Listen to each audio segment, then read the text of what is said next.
¿Cómo es posible que una de las órdenes religiosas más leales al Papa fuera suprimida por el mismo Vaticano? En este video vas a descubrir cómo los jesuitas, los soldados espirituales de Roma, pasaron de ser educadores de reyes a enemigos del Estado. Desde misiones en la selva hasta intrigas en las cortes europeas, su caída fue una tormenta de política, traición y miedo al poder que acumulaban. Quédate hasta el final, porque la historia de los jesuitas no es solo la de una expulsión, es la historia de cómo el conocimiento puede convertirse en amenaza. En una fría cueva de Manresa, cerca de Barcelona, un exsoldado vasco herido en batalla pasaba horas en contemplación, escribiendo lo que transformaría la espiritualidad católica para siempre.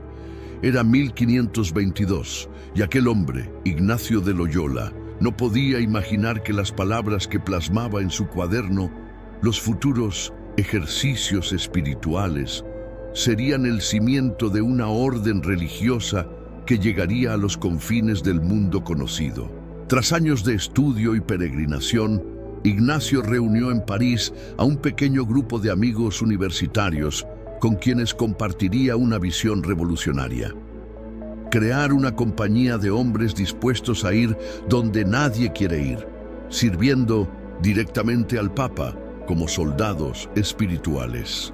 El 27 de septiembre de 1540, el Papa Paulo III firmaba la bula Regimini Militantis Ecclesiae, dando nacimiento oficial a la Compañía de Jesús. A diferencia de monjes recluidos en monasterios, estos jesuitas saldrían al mundo, fundando escuelas, universidades y misiones. Su voto especial de obediencia al Papa los convertiría en la vanguardia de la contrarreforma católica frente al avance protestante. Si la Iglesia necesita sangre, aquí está la mía, habría dicho Ignacio, estableciendo el espíritu de servicio incondicional que caracterizaría a la orden. El crecimiento de los jesuitas fue explosivo. En apenas un siglo habían establecido más de 800 instituciones educativas por todo el globo, desde el prestigioso Colegio Romano, hoy Universidad Gregoriana, hasta remotas escuelas en Japón, India y las selvas americanas. Sus miembros dominaban idiomas, astronomía, matemáticas y teología, convirtiéndose en confesores de reyes y educadores de élites. El jesuita Matteo Ricci se presentaba en la corte china vistiendo seda y hablando mandarín, mientras que sus hermanos en Paraguay creaban comunidades autosuficientes con los guaraníes, lejos del sistema colonial español. Esta extraordinaria adaptabilidad fue tanto su fortaleza como, eventualmente, su talón de Aquiles. Son los camaleones de la Iglesia, escribiría un crítico francés, cambiando de color según el terreno donde pisen. En Europa, los jesuitas educaban a los hijos de la aristocracia. En América, defendían a los indígenas contra abusos coloniales. En Asia, adoptaban costumbres locales que escandalizaban a Roma. Su red global de información, gracias a un sistema de correspondencia meticulosamente organizado, les daba un conocimiento del mundo que rivalizaba con el de cualquier monarca. Para 1750, más de 22.000 jesuitas operaban en todos los continentes conocidos. El poder acumulado por la compañía despertaba admiración y temor a partes iguales. Sus colegios producían las mentes más brillantes de cada generación. Sus misiones generaban riquezas considerables y su influencia en las cortes europeas era innegable. Dad a los jesuitas la educación de un niño y ellos os darán al hombre, se decía comúnmente. Pero este éxito sembraba también las semillas de la sospecha. Una orden transnacional, leal primero al Papa y luego a los reyes, con recursos económicos independientes y control sobre la educación de las élites, representaba un contrapoder difícil de aceptar para monarcas absolutistas que buscaban centralizar toda autoridad. El escenario estaba preparado para lo que se convertiría en una de las mayores crisis político-religiosas del siglo XVIII.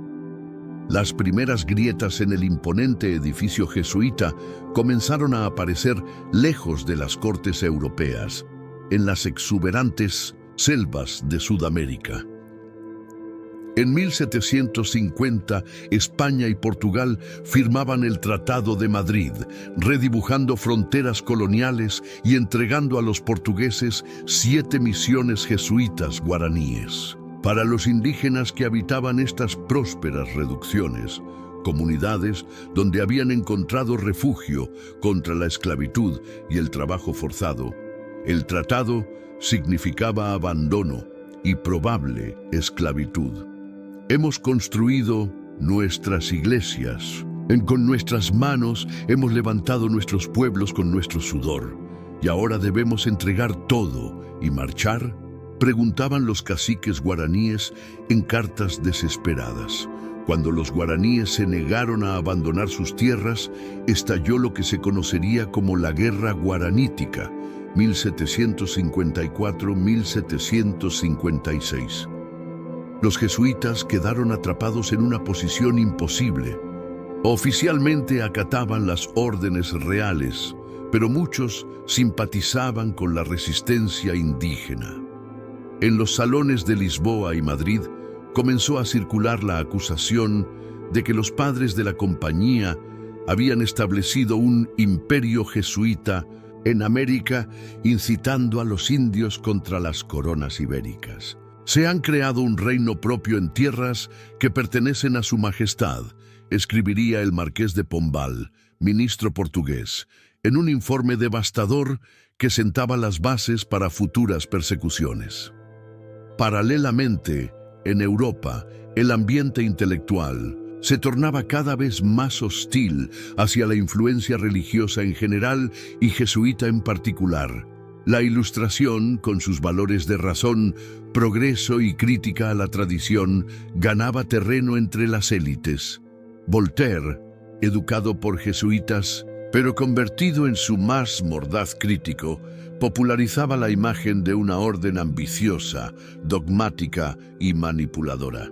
Su novela Cándido, 1759, presentaba a los jesuitas paraguayos como déspotas que gobernaban un reino secreto. Écraser l'infame, aplasta a la infame. Su célebre llamado contra la Iglesia resonaba especialmente contra la Compañía, vista como el bastión del oscurantismo religioso. Las tensiones económicas agravaban el problema. Las misiones jesuitas producían yerba mate, tabaco, algodón y ganado que competían con los intereses de comerciantes y terratenientes. En Europa, los colegios jesuitas acumulaban propiedades y privilegios que despertaban envidias. En Martinica, la bancarrota de una empresa comercial dirigida por el jesuita Antoine Lavalette en 1755 derivó en un escandaloso juicio en Francia, donde los tribunales condenaron a toda la compañía a pagar deudas enormes, estableciendo jurídicamente la responsabilidad colectiva de la orden por las acciones de sus miembros. El control jesuita sobre la educación, que durante décadas había sido su mayor fuerza, se convertía ahora en objeto de sospechas. Formaban a los hijos de las élites, sí, pero ¿con qué lealtades? No estarían inculcando obediencia a Roma por encima del servicio a la patria. Tienen la primera palabra en la formación de la juventud y la última en el lecho de muerte. De los poderosos, advertía un panfleto anónimo que circulaba en París. Las monarquías ilustradas del XVIII, embarcadas en ambiciosos programas de centralización estatal, veían con creciente inquietud esta educación que escapaba a su control directo. En apenas una década, el clima había cambiado dramáticamente. Los jesuitas, acostumbrados a moverse con soltura en los corredores del poder, comenzaban a encontrar puertas cerradas y miradas recelosas. Su capacidad de adaptación, que los había llevado a los confines del mundo, parecía fallar ahora en las cambiantes cortes europeas. Como confesó un provincial jesuita francés en 1762, nos hemos vuelto extranjeros en nuestras propias tierras. El primer acto del drama estaba por comenzar y su escenario sería Portugal, donde un ministro ambicioso y despiadado esperaba el momento oportuno para asestar el golpe inicial. La noche del 3 de septiembre de 1758, mientras el rey José I de Portugal regresaba en su carruaje de una visita secreta a su amante, varios disparos rasgaron la oscuridad. Las balas hirieron al monarca, pero no lo mataron. Este atentado, en apariencia dirigido contra la corona portuguesa, proporcionaría a Sebastián José de Carvalho e Melo, futuro marqués de Pombal y primer ministro del reino, la excusa perfecta para eliminar a sus enemigos. Con mano implacable, Pombal manipuló la investigación para implicar a las familias aristocráticas que se oponían a sus reformas, principalmente los Tábora, y, en un giro magistral, a sus rivales más poderosos, los jesuitas. Un complot tan atroz debe tener instigadores intelectuales, declaró Pombal al Consejo Real, señalando a los confesores jesuitas de la familia Tábora. Desde hacía años, este ministro ilustrado buscaba modernizar Portugal siguiendo modelos franceses e ingleses, limitando el poder de la aristocracia tradicional y la Iglesia. Los jesuitas representaban un doble obstáculo.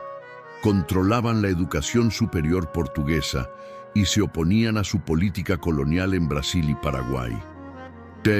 Caso Tábora le ofreció la oportunidad de oro que esperaba. El espectáculo judicial que siguió estremeció a Europa. Los Tábora fueron condenados en un proceso plagado de irregularidades, culminando en ejecuciones públicas de extraordinaria crueldad en enero de 1759. El cabeza de familia, el anciano duque de Tábora, fue atado a 4 caballos que desgarraron su cuerpo tirando en direcciones opuestas, mientras la marquesa fue decapitada ante la multitud. Las propiedades familiares fueron confiscadas, sus palacios derribados y se ordenó sembrar sal en las ruinas para simbolizar maldición eterna. Pero Pombal apenas comenzaba. El 3 de septiembre de 1759, exactamente un año después del atentado, un decreto real declaraba a los jesuitas rebeldes notorios, traidores, adversarios y agresores contra la persona del rey y sus dominios. Cerca de 1.700 jesuitas portugueses fueron detenidos en redadas nocturnas coordinadas tanto en la metrópoli como en las colonias brasileñas e indias. Sus propiedades, colegios, iglesias, plantaciones, pasaron a la corona, mientras ellos eran hacinados en barcos que zarpaban hacia los estados pontificios. Muchos murieron durante el viaje debido a las condiciones infrahumanas. Los que intentaron resistir, como Gabriel Malagrida, confesor de la familia Tábora, acabaron en la hoguera acusados de herejía tras ser entregados a la Inquisición. Las acciones de Pombal no se limitaron a la expulsión física. Orquestó una campaña internacional de propaganda antijesuita, publicando el Compendio Histórico y la Deducción Cronológica, obras que presentaban a la compañía como una conspiración secular contra los reyes y el bien común. Estos libros, traducidos a varias lenguas y distribuidos por las cortes europeas, establecieron la narrativa que utilizarían más tarde Francia y España. El mensaje era claro.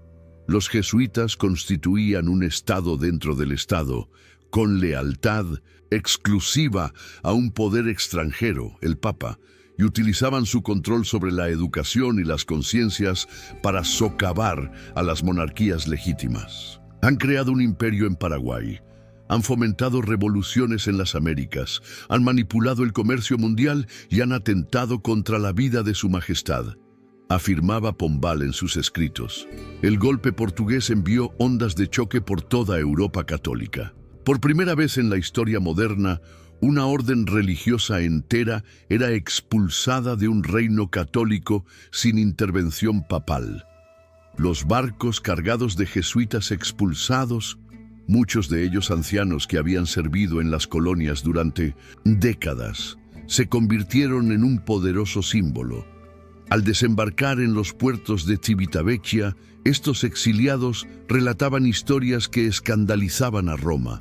Altares profanados, bibliotecas saqueadas, misiones entregadas al abandono. El Papa Clemente XIII protestó enérgicamente, pero las bulas papales fueron interceptadas en la frontera portuguesa y declaradas traición distribuirlas.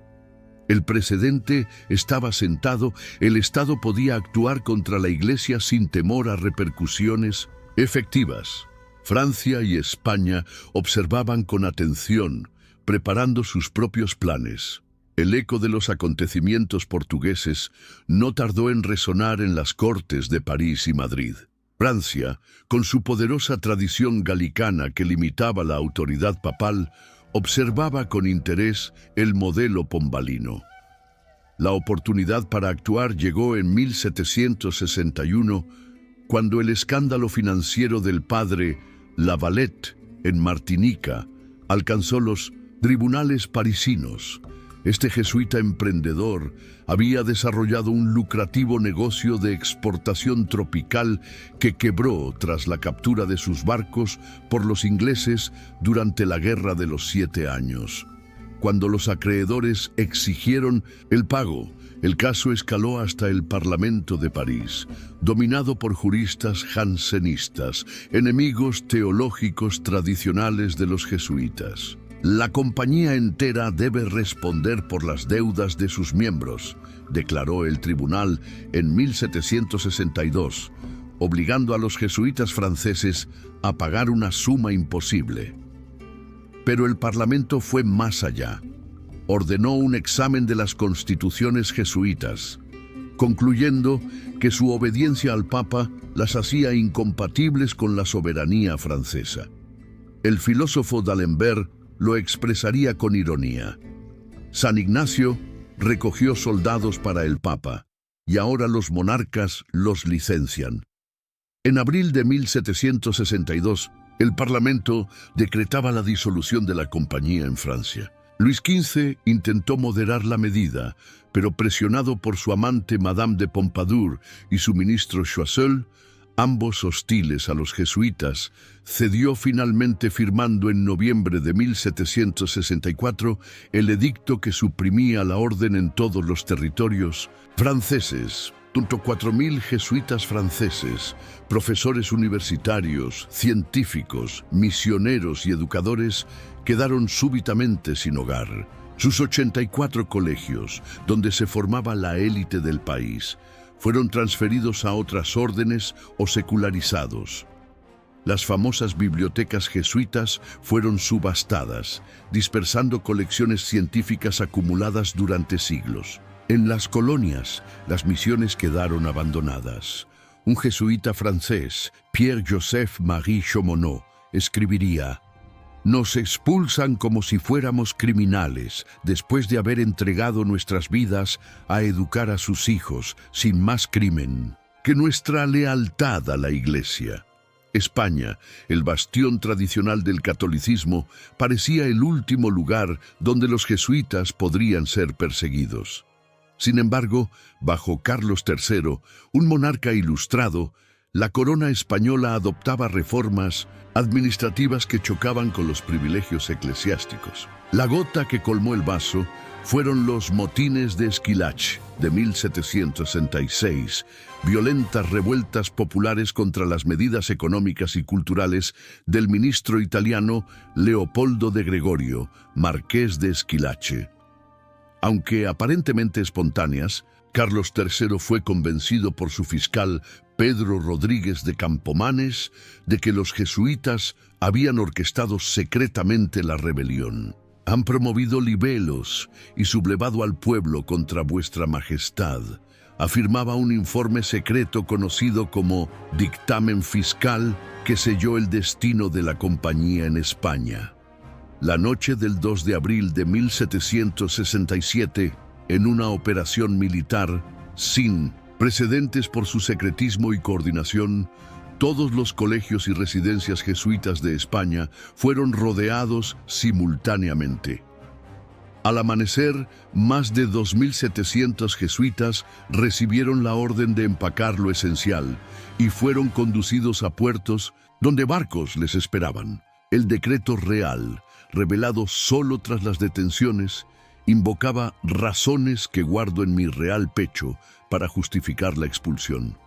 La operación se extendió meticulosamente a todos los territorios españoles: México, Perú, Filipinas, Cuba. Las instrucciones eran precisas: transportar a los religiosos con humanidad, pero sin permitirles comunicación con el exterior. Un comandante a cargo de la operación en Buenos Aires escribiría: los padres fueron arrestados con tal sigilo que incluso sus propios estudiantes se sorprendieron al encontrar nuevos maestros a la mañana siguiente.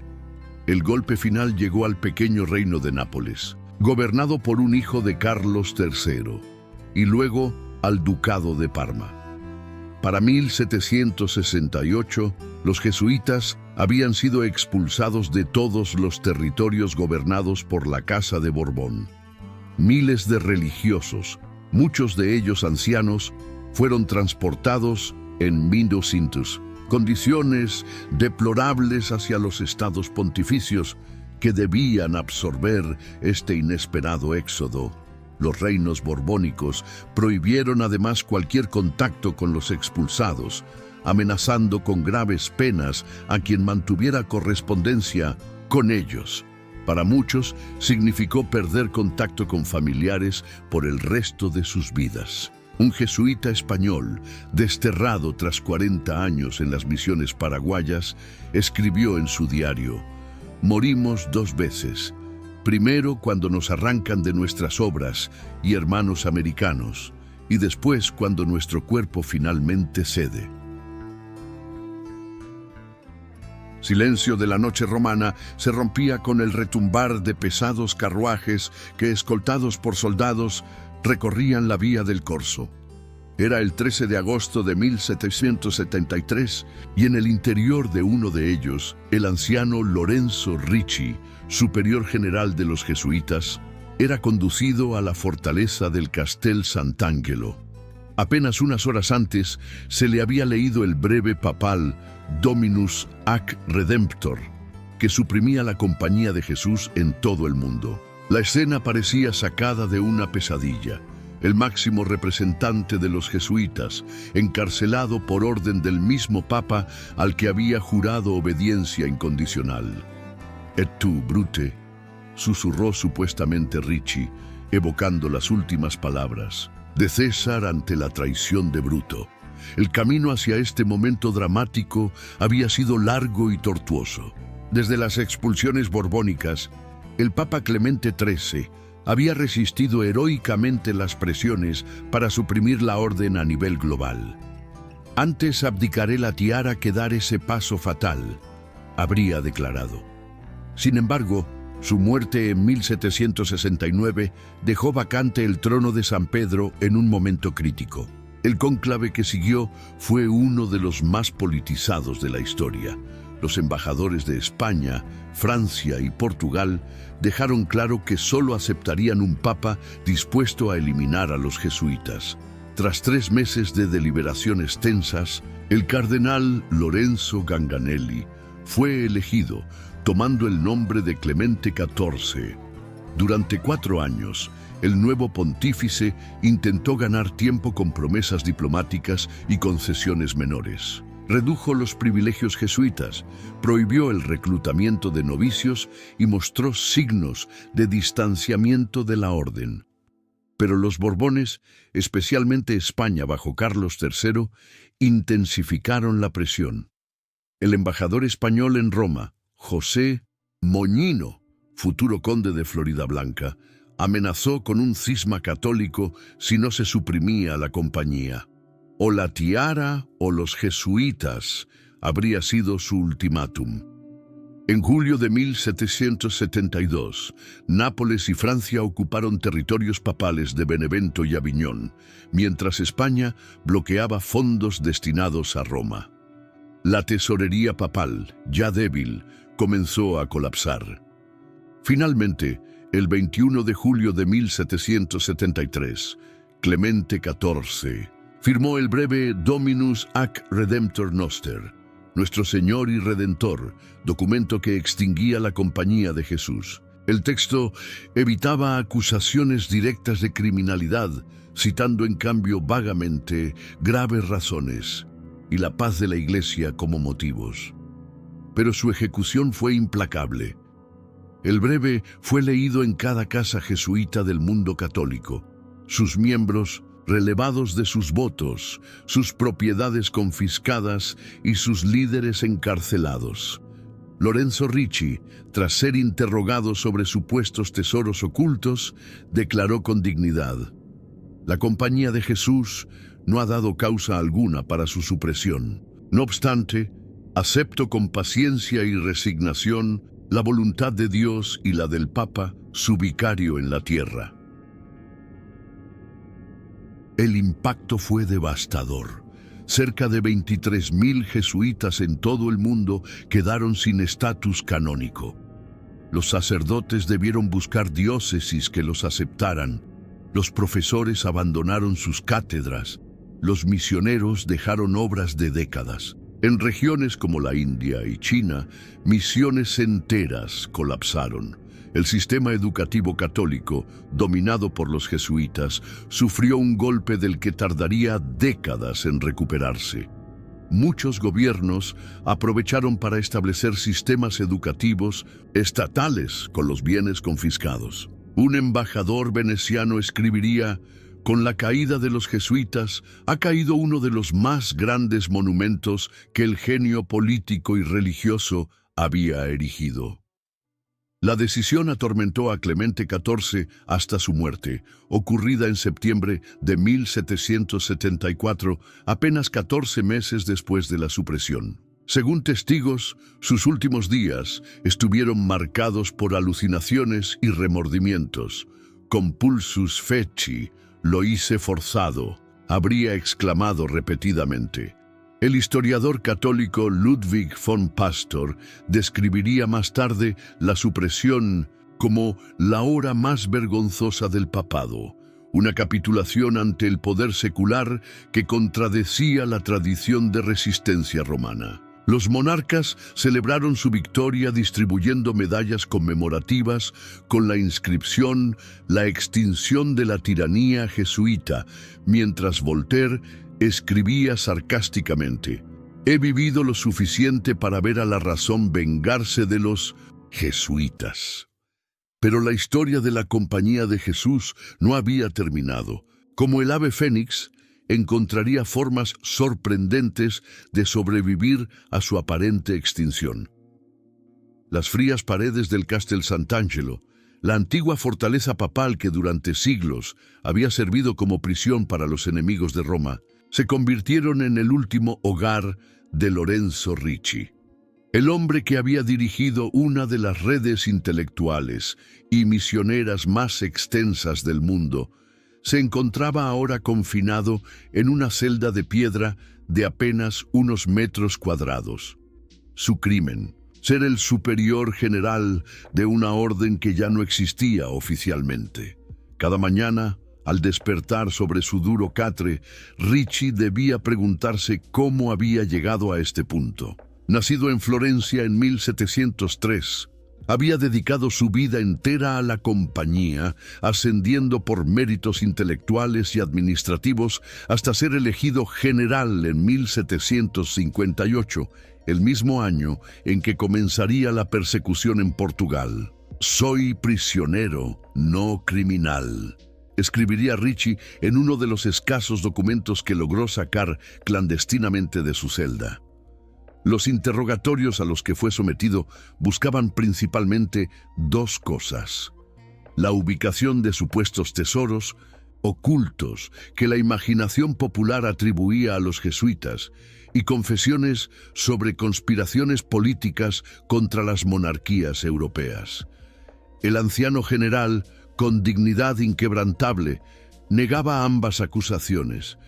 No hay tesoros sino los libros de nuestras bibliotecas y los cálices de nuestras iglesias, todos inventariados y confiscados. No hay conspiraciones sino las fabricadas por nuestros enemigos. Sus interrogadores, frustrados por la ausencia de revelaciones sensacionales, intensificaron el aislamiento al que estaba sometido. Durante su cautiverio, que se prolongaría 2 años, Ricci encontró consuelo en la oración y en la redacción de su famoso Testamento Espiritual, documento que sería descubierto solo después de su muerte. En él, con claridad meridiana, afirmaba: primero, declaro que la Compañía de Jesús no ha dado motivo alguno para su supresión. Lo declaro con la certeza moral que puede tener un superior bien informado.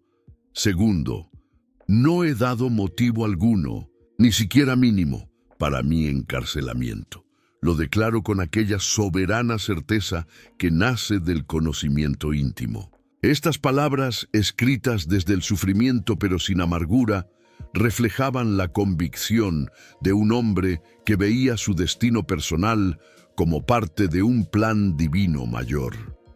La salud de Ricci, ya frágil al momento de su detención, se deterioró rápidamente en las condiciones carcelarias. A finales de 1775, con el cuerpo debilitado por una serie de fiebres y la falta de atención médica adecuada, el último general de la antigua compañía sintió que su fin se acercaba. Solicitó los últimos sacramentos y, según testigos, pronunció una oración final que resonaría en la historia jesuita.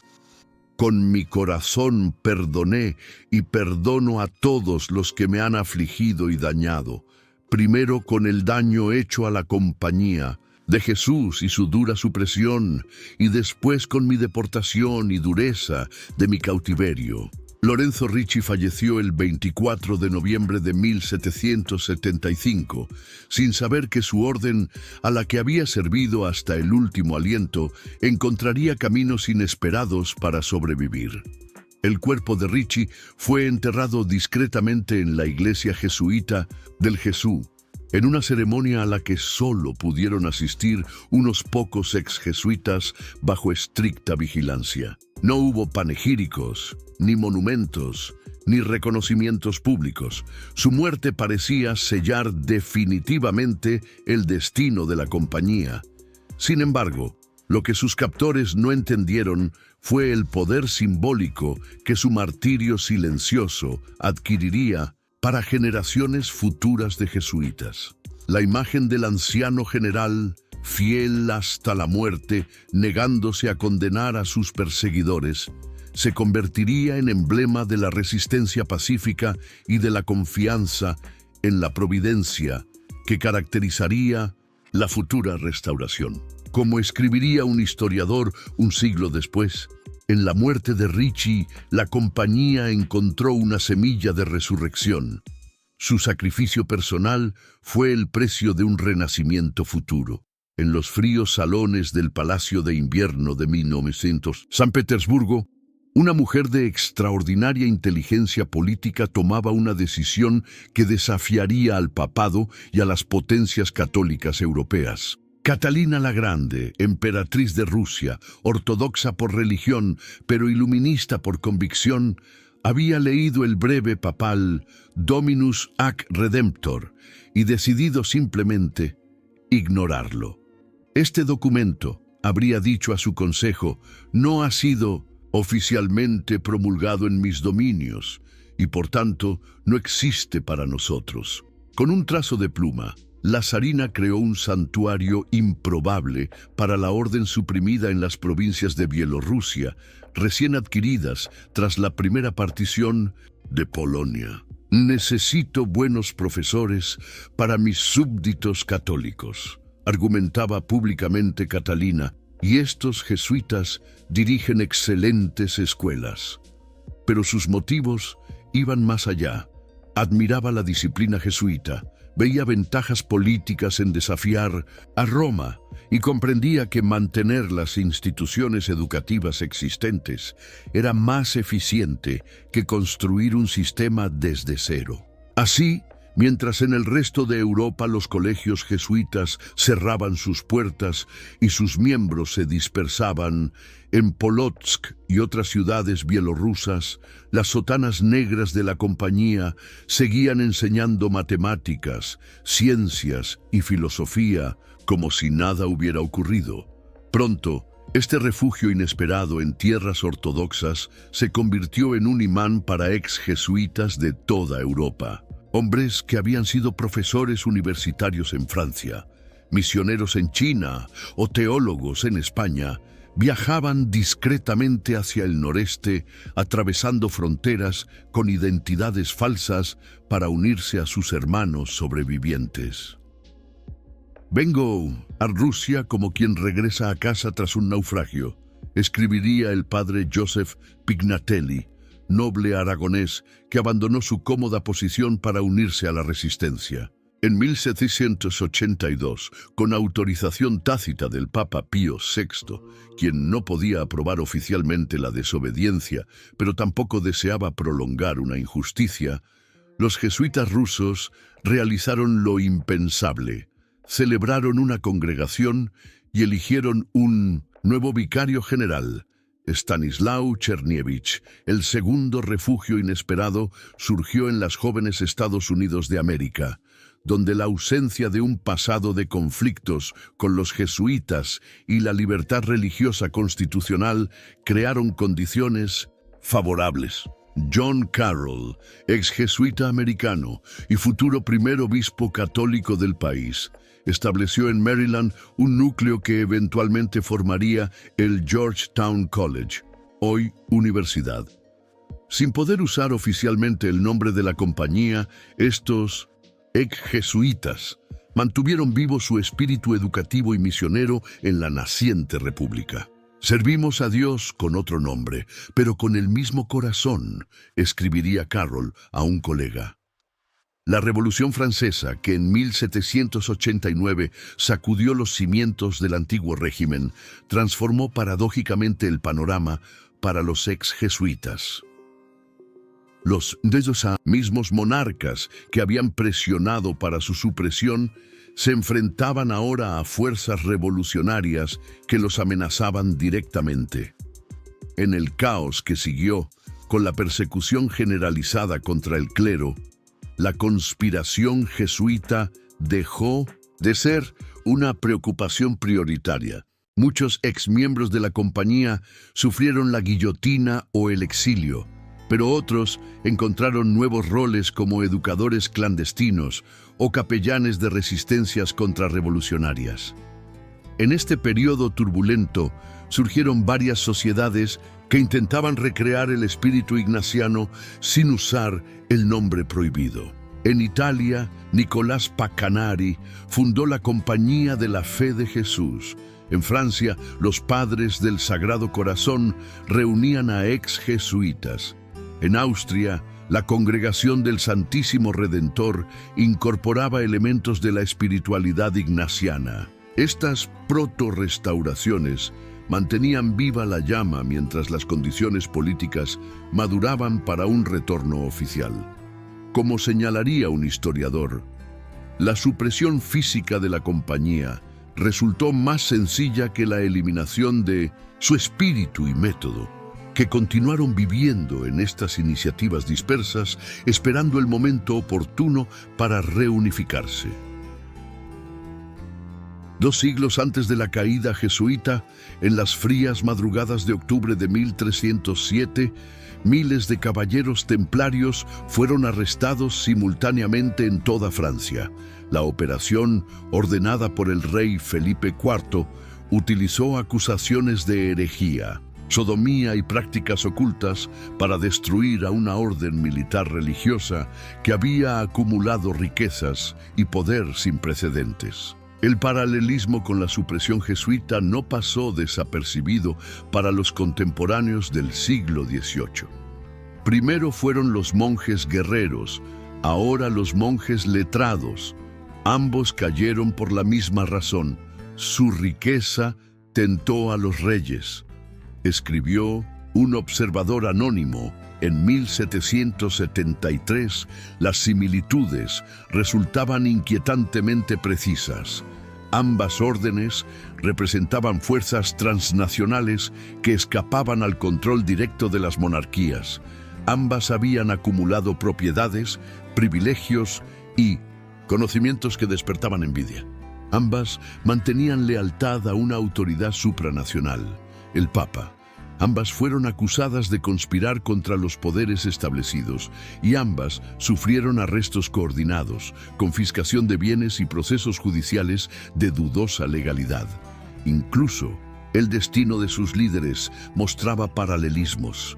Jacques de Molay, el último gran maestre templario, murió en la hoguera en 1314, proclamando su inocencia, como Lorenzo Ricci fallecería en prisión, sin renegar de su orden.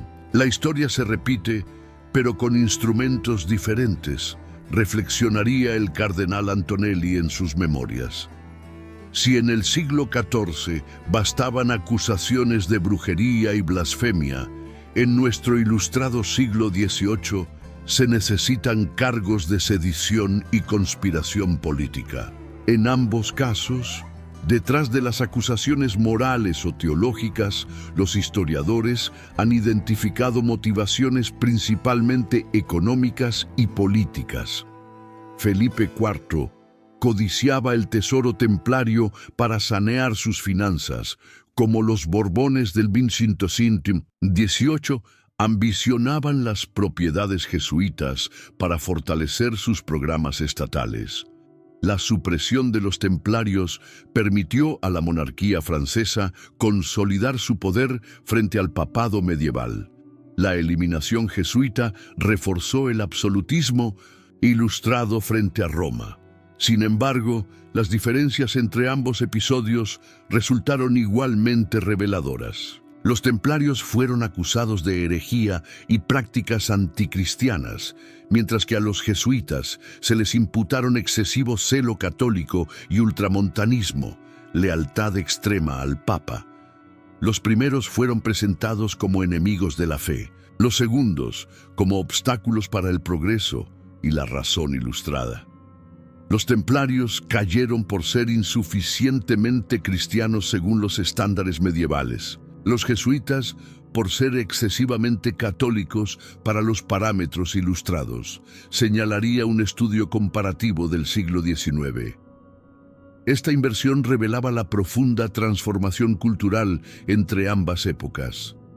El destino final de ambas órdenes también divergió significativamente. Los templarios fueron definitivamente extinguidos, sus bienes transferidos principalmente a los hospitalarios, y su legado sobrevivió principalmente en mitos, leyendas y sociedades secretas modernas que reclamaban una dudosa filiación.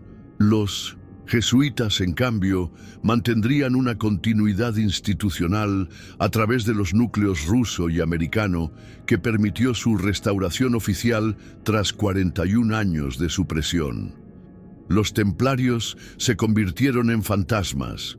Los jesuitas, en Fénix, expresaría gráficamente un escritor francés en 1830.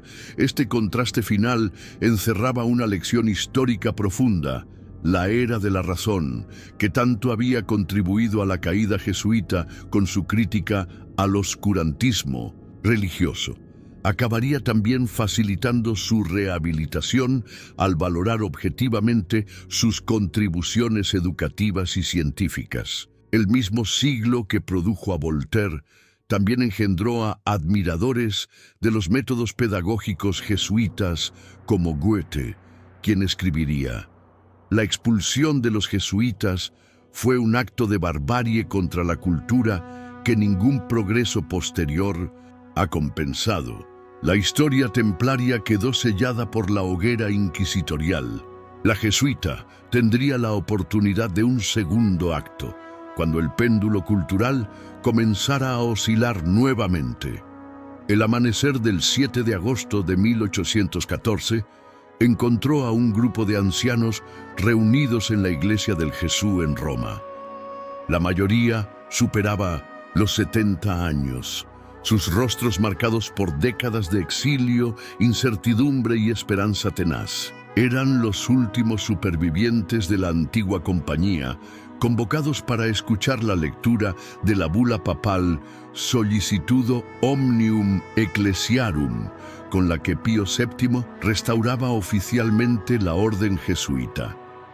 Cuando el cardenal Pacca terminó de leer el documento, lágrimas corrían por las mejillas arrugadas de estos veteranos que habían esperado este momento durante 41 años. Morior in pace, muero en paz, murmuró uno de ellos, evocando las palabras del anciano Simeón en el Evangelio al sostener al niño Jesús.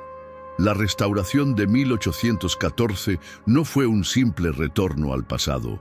La compañía renacida emergía en un mundo transformado por revoluciones políticas, industriales e intelectuales.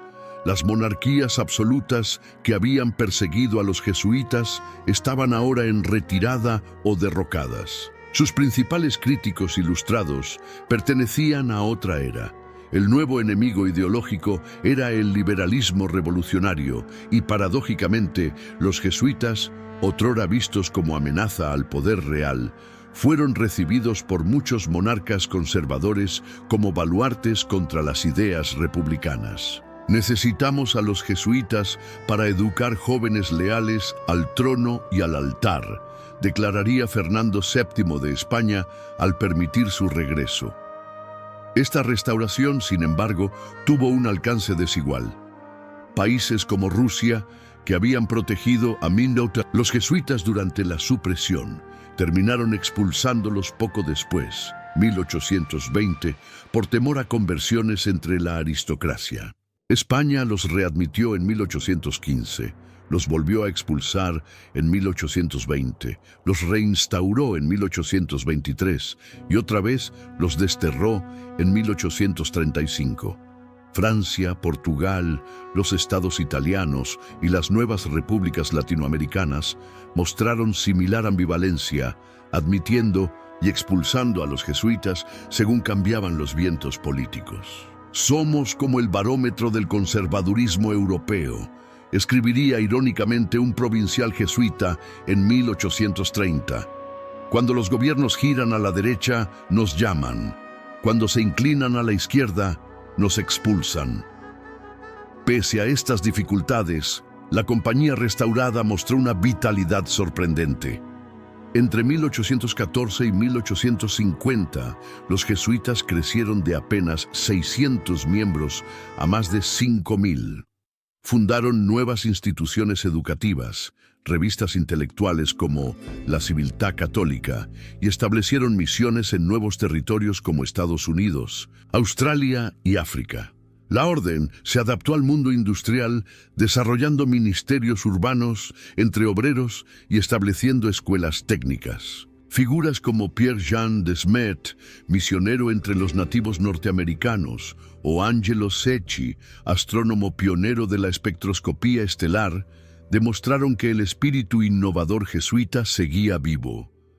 La supresión y restauración transformaron profundamente la identidad jesuita.